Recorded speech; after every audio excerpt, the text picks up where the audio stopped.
مما كانا فيه وقلنا اهبطوا بعضكم لبعض عدو ولكم في الأرض مستقر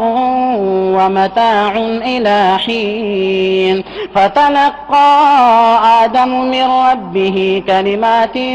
فتاب عليه إنه هو التواب الرحيم قلنا اهبطوا منها جميعا فإما يأتينكم مني هدى فمن تبع هداي فلا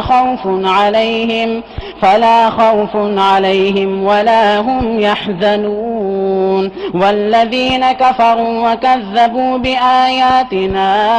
أولئك أصحاب النار هم فيها خالدون